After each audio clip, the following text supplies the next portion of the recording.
Situs Liangan yang berlokasi di Kuku Liangan, Kabupaten Temanggung, diduga merupakan situs pemukiman masa Mataram kuno yang cukup lengkap. Penelitian yang dilakukan Balai Arkeologi Yogyakarta menemukan bukti yang mengindikasikan adanya peradaban yang cukup maju di kaki Gunung Sindoro.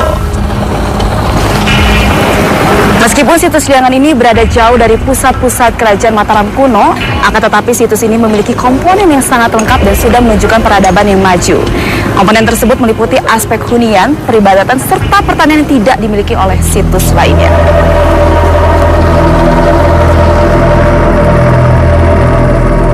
Berdasarkan hasil uji radiokarbon pada sampel situs Liangan, bisa ditarik kesimpulan adanya perkembangan pemukiman secara bertahap dalam kurun waktu antara 3 sampai 4 abad lamanya. Bermula dari komunitas kecil hingga menjadi suatu kawasan yang ramai dengan berbagai infrastruktur penunjang. Nah, kalau indikasi hunian itu ada beberapa ya. Yang jelas itu pertama adalah perkakas rumah tangganya. Bahkan yang paling penting indikasi hunian itu adalah kita temukan arang-arang kayu. Arang-arang kayu yang kita dapat ya hampir kita pastikan itu bagian dari bangunan rumah waktu itu. Jadi rumah waktu itu yang kita temukan komponen-komponen kayu itu, kalau kita ada konstruksi itu semacam rumah panggung. Rumah panggung itu terdiri di atas bahannya kayu, bambu, dan ijuk. Seperti itu. Keunikan situs Liangan ada pada 3 areal berbeda yang menyatu menjadi kompleks temuan terlengkap yang pernah ditemukan.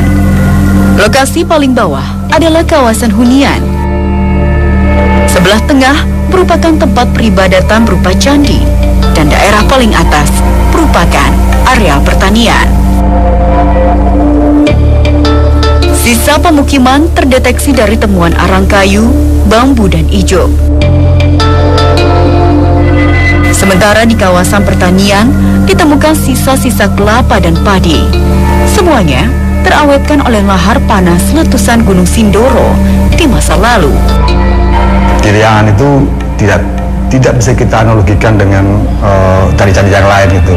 Ini sangat unik gitu. Jadi kalau kita lihat bahkan susunannya itu tidak konsentris. Tidak seperti candi-candi di Jawa Tengah aja yang candi terus dikelilingi pagar keliling gitu kan. Ini enggak, di Liangan itu area ibadahnya itu berteras. Di halaman pertama paling atas, halaman kedua, halaman 3, dan halaman keempat kita temukan itu yang sudah kita temukan. Dan kita yakin masih ada halaman berikutnya yang belum kita temukan itu. Nah, konsep seperti itu yang semasa itu nggak ada, hanya ada di Liangan itu. Berbagai temuan baru terus bermunculan di Liangan. Di antaranya berupa perkakas rumah tangga berbahan keramik dan tembikar yang diduga milik kalangan sosial tertentu yang berpengaruh. Bisa jadi milik keluarga bangsawan atau pemuka keagamaan. Liangan itu bukan permukiman yang sekarang kita buka, itu bukan permukiman umum ya, tapi hunian eksklusif. Jadi seperti kampung ritual. Kampung ritual yang menghuni di sana ya para pengelola candinya. Nah, di mana permukiman atau hunian masyarakat umumnya masih jauh di bawah.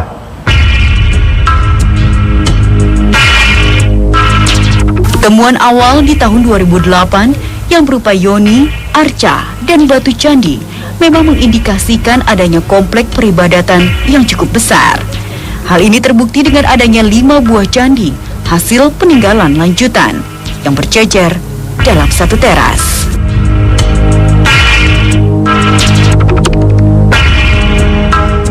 Pada salah satu candi, terdapat sebuah yoni cukup besar yang dibuat dari gabungan beberapa fragmen batu dengan 3 lubang di atasnya. Bentuk yoni yang hanya ada di Liangan ini menjadi misteri yang menarik untuk ditelusuri. Sebenarnya bukan hanya karena dia punya lubang 3, tapi yang justru paling unik adalah yoni itu disusun itu dari balok-balok batu. Bukan dari monolit ya, dari batu utuh yang dipahat, jadi bukan itu. Itu adalah salah satu ciri khasnya Liangan itu. Kalau unit dengan lubang yang 2 atau 3 itu di tempat lain ada, tapi unit dengan dibuat dari komponen batu itu baru ada di Liangan itu. Pada teras teratas yang merupakan areal pertanian, banyak ditemukan talut-talut kuno yang diduga berfungsi sebagai terasering untuk memperkuatkan struktur tanah. Talut yang digunakan untuk pertanian berbeda dengan untuk tempat peribadatan. Talut pertanian nampak lebih sederhana, menggunakan batu-batu bulat. Banyaknya temuan Yoni di area pertanian menjadi gambaran adanya bentuk pemujaan terhadap kesuburan di masa itu. Pak Greg, sebenarnya fungsi hierarki ruang pada zaman dahulu seperti apa, Pak? Kemungkinan dulu ada pembagian fungsi ruang yang berbeda dari 3 zona ini. Kemudian yang di tengah ini jelas ada semacam ruang dengan tanah lapang yang cukup lebar gitu ya. Mungkin bisa menampung banyak orang sebelum masuk pada sisi hierarki tertinggi, tempat semacam pemujaan tadi itu. Pada saat proses ekskavasi lanjutan di Liangan, tidak ditemukan jejak-jejak korban jiwa letusan Gunung Sindoro di masa lalu.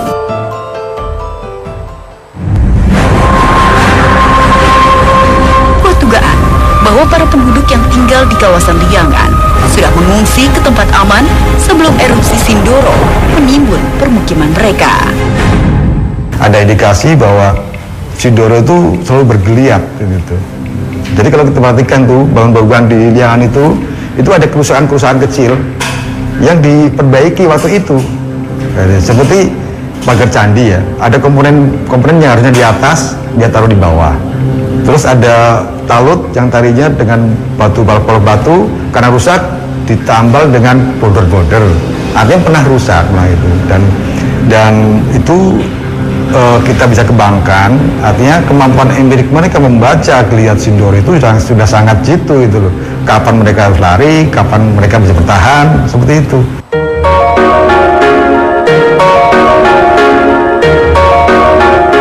Terletak di ketinggian 1.200 meter di lereng Sindoro, situs Liangan bak timbunan harta yang sangat berharga.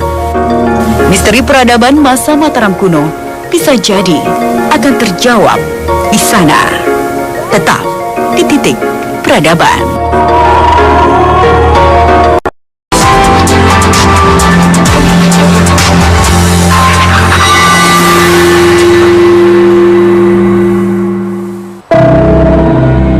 Situs Liangan yang merupakan komplek pemukiman pertama dan mungkin terlengkap terkait Mataram kuno menyimpan data masa lalu yang luar biasa.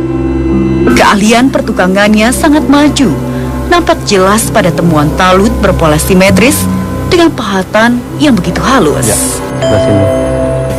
Pak Greg, di situs Liangan ini kalau dilihat dari segi ketukangan dalam ilmu arsitektur yang menarik itu apa, Pak? Di sini kita lihat ada talut dari balok batu yang sangat presisi sekali. Ini dari batuan basal. Jadi saya bertanya juga dengan tim arkeolog, dia mengatakan bahwa ini komposisi batu basal ini tidak ditemukan di susunan struktur batu yang lainnya, dan dugaannya bahwa ini juga tidak diambil in situ, istilahnya diambil di lokasi setempat. Pak, di situs Liangan ini kan juga ditemukan jalan-jalan dari tumpukan batu, dan itu kan dibuat secara datar dan cukup lebar juga. Memang pada zaman dahulunya difungsikan sebagai apa, Pak? Ini menarik, ini juga bukti arsitektur yang bisa kita pakai sebagai alat untuk menyusun hipotesis kita ya. Anda perhatikan di sini ada gugusan boulder batu yang membentuk semacam jalan gitu. Kemudian yang menarik lagi bahwa jalan ini tidak langsung terhubung dengan talut dari balok batu di sini atau di sebelah kiri saya. Ini ada ruang transisi berupa tanah. Ini saya menduga ada hipotesis lagi bahwa dulu kemungkinan ini ada semacam vegetasi gitu ya. Kemungkinan menjadi alur sirkulasi penduduk yang tinggal di sekitar sini yang menuju pada daerah area perkebunan atau persawahan. Ya, ada perkerasan yang menunjukkan kualitas keteraturan dari habitat yang ada di sekitar sini.